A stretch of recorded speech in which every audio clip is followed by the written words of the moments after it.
So next part of this project with my home theater room, my projection screen came in.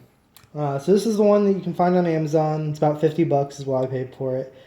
Carl's Place is who sells it. I believe it went through Prime. I can't remember if it did or not. Probably did, since I normally try to buy everything through Amazon Prime. Both has free shipping, and it's kind of most of the stuff you want to buy is going to be Prime. If it's not Prime, it's kind of questionable. Um, but came folded up in a box, so that's the only downside. Uh, some of the pieces are pretty dang creased, so I will have to go through with. I'll try my steamer first and see if that works. If not, I'll bring it by with a cold iron, well, hot iron, but not as steaming hot as I'd use for clothes. I don't know if you can tell it, but on one side it kind of looks like a nicer weave, and then the other side is a lot thicker. You can feel the difference too. So there is a front side and a back side to this, even though they're both white. I guess I'll always say this when I'm buying stuff is I wish I would have bought the $250 screen where I just snap it together in like an hour and hang it on the wall. But I guess that's my biggest gripe. But you have to assemble every type of fixed projection screen, so it doesn't matter if it's unless you have someone come out and do it for you.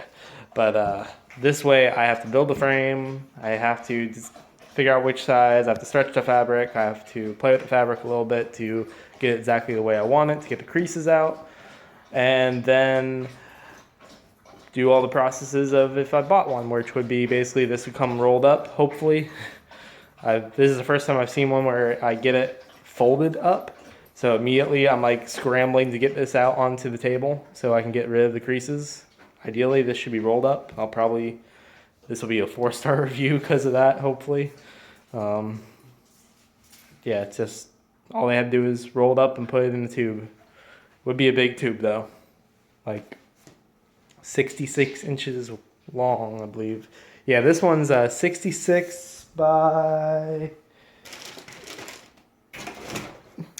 110 inches.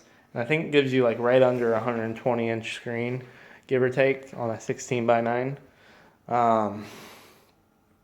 Because to go back into the theater room, I have it still a frigging mess in here.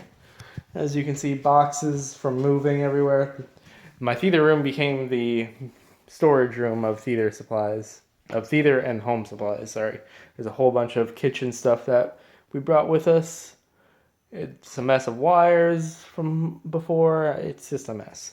But we have my projector with my handy dandy cloth to cover it, sitting on top of the subwoofer. The subwoofer actually doesn't really I thought it may shake the picture, but it doesn't. And then I just got a 3.1 setup, receiver, Xbox, Chromecast on the LG. And then right there, you can see where the tape marks are. There's 6 pieces of tape are the corners. The top and bottom are just the top and bottom, and then the ones that, because you can see they're staggered a bit, the ones on the left and right are the left and right. That's for 100 inch. I'm probably going to push this to 120 because I think I have it right now set like 130 inches, the projector, and it still looks pretty good. I do have a room specifically for this projector. Anyone else buying this projector, the LG PF1000U, that short throw LED projector, it's probably the cheapest, largest screen you can buy because without doing a normal projector. No, I take that back because it still is the cheapest because I'm considering the cost of bulbs. With how much we watch TV, where we'd probably end up replacing bulbs about once a year, maybe 2 years. So in about 5 or 6 years, as long as this thing lasts that long, it's worth every penny I put into it. Because I was looking at the BenQ W1070, which is another, keep looking at myself in the camera, which is another 1080p, very well rated projector. The LG isn't as well rated because it's pretty new compared to that one. But everything about it seems to be what it was. First, I didn't like it because it wasn't as bright. I don't get to mount it, get it out of the way. So then I have to have its own little setup. Like, this is going to be still a problem for me. I'm going to probably build my own entertainment center that wraps all the way around because I was planning on leaving the receiver and everything in the corner where you don't even see it and leaving the front to just the screen, speakers, and projector. That way it's kind of all everything pushed in the corner as much as possible. That printer is going to go in the closet into a desk I'll make. This is going to be a huge project that I'm not excited for. Because as you can see, there is a good distance between the back of the projector and this wall. And that means I have to have like a huge entertainment center. Like, it's stupid for how big this thing has to be. So I don't know how LG was envisioning someone's entertainment center being, besides pulling it away from the wall. I mean, I get it. I mean, this is probably the shortest you can get to a screen that big, but it's still a lot of distance to try and have a piece of furniture that looks decent go there. Luckily for me, it's a home theater room.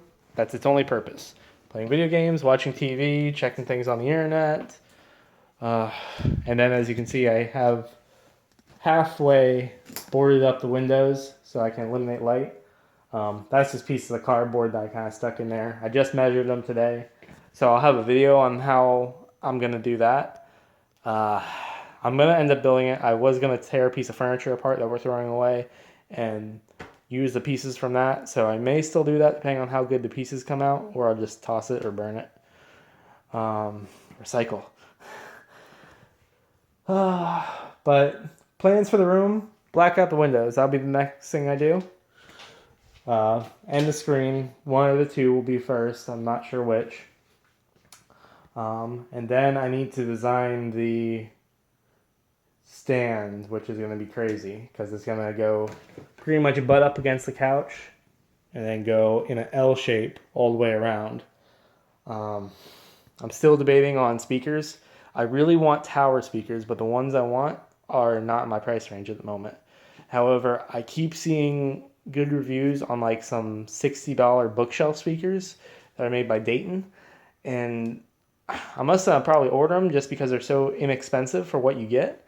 And I have a feeling I'm going to hold on to those for like 6 or 7 years. Like these speakers, these Polk Audios I've had, and that Sony subwoofer, they're probably half as old as me. So probably a good 15 years. Crazy how long speakers can last when you take care of them and don't like beat the crap out of them and move them all the time. And then there'll be a desk in there for me just doing my work paperwork and everything else, and also storage for paperwork. And as you can see, there's just bundles of cables, Blu-ray players, an APC. And then the couch is cleared so I can watch some TV in this room at the moment. Well, I think that's everything on this quick video. I just wanted to show you guys the projection screen and kind of give you what you get out of the box with the Carl's Place cheap and expensive fabric. So you do have to do a lot of work for this. So I'm expecting I'm probably going to have like 4 hours into it, making it, including taking the time to get the wrinkles out, going to the store, picking up the wood, researching everything. Basically just going to build a frame that I can anchor this to. I'm going to read their information first because they give you this nice little care and use proc. So which side to use, removing wrinkles, cleaning the material, building a frame, which they just give you their website, and then satisfaction guaranteed. With how cheap it is, basically cheap is satisfaction at this point. When you want something done right, you pretty much got to pay for it. But when you're looking for okay or adequate, price pretty much trumps everything else. And I still need to get back to this guy. My wife interrupted me when I was doing the video last time. She came home early from work and haven't got back to it, but get to show you guys the mount I made for that, all that wood structure, and go into actually mounting into a flat wall. All right, well, I'm at 10 minutes of this video, so we'll see you guys next time. Bye.